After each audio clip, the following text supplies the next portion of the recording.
In any city, in any country, go to any mental institution or halfway house you can get yourself to.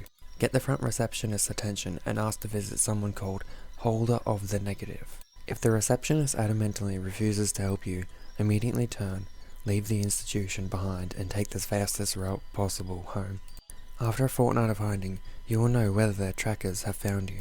However, if the receptionist merely nods at you with a stony expression and gestures you to follow, do so. He will lead you to a seemingly innocent-looking hospital room and leave. As soon as the door locks, push the bed aside to reveal a decrepit wooden trapdoor underneath. Use the bed to block the door. The clock is ticking and the sentinels are already on their way. Open the trapdoor to find a dusty and grimy grey metal coffin in the shallow pit dug into the floor. Open the locks on the side and lift the lid. If the coffin is empty, lay yourself inside and close both trapdoors and the coffin lid.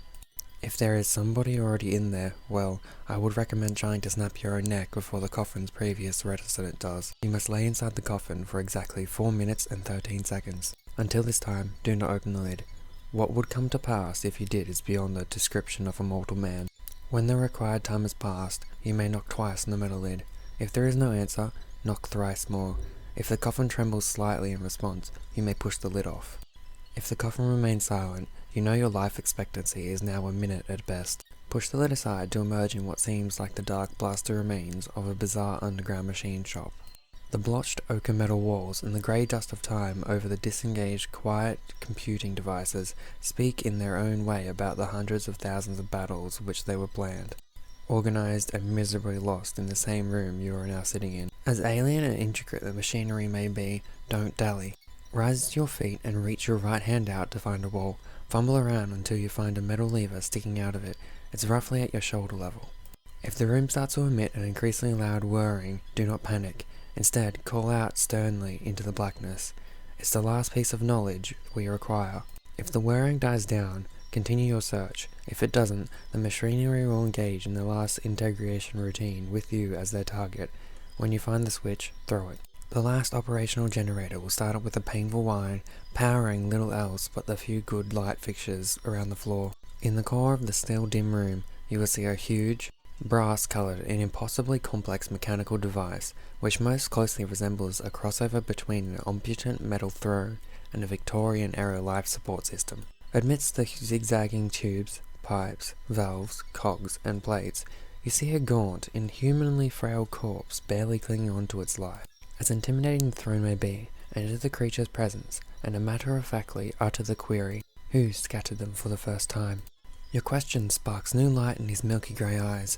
With the spite and frustration of countless generations in his raspy, mechanically amplified voice, he will recite to you all of the stories, all the tales of vain heroism, every broken union, and all of the heart-wrenching, disappointing failures of those who have come before you.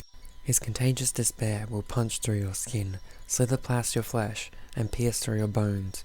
But take heed not to lose your focus. He is still their slave, and his corrupted side will readily consume you if given the opportunity.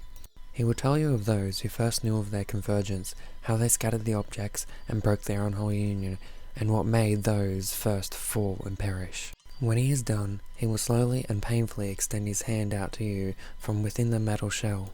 Do not take his hand. Instead, cross your arms across your chest and exclaim, "Your flawed routines are not mine to embrace." Leaning against one of the mysterious devices is a thin, two-pronged metal staff. Grab it, and using all your power you can possibly muster, drive it through the only exposed vital part of his body, his head. His death will be swift. When his rotten body and the internal device lie silent, reach inside the metal shell protecting the body and fumble around the inner workings of the machine. As soon as your hand hits the part of the pulsing heat, yank it out. It should come off easily. Retreat as fast as you can back to the zinc coffin. You have killed the only entity which upheld the order of the place, and it won't be long until the room is going to unmake itself and crumple into the void. Slam down the lid, close your eyes, and if you're lucky, you will near instantly drift off into sleep. When you wake up, you will wake up in your own home, in your own bed, tightly hugging a warm chunk of metal to your chest. You would be wise to get rid of the coffin around you at earliest opportunity. It evokes awkward questions. The corrupted gear is the object 68 of 538.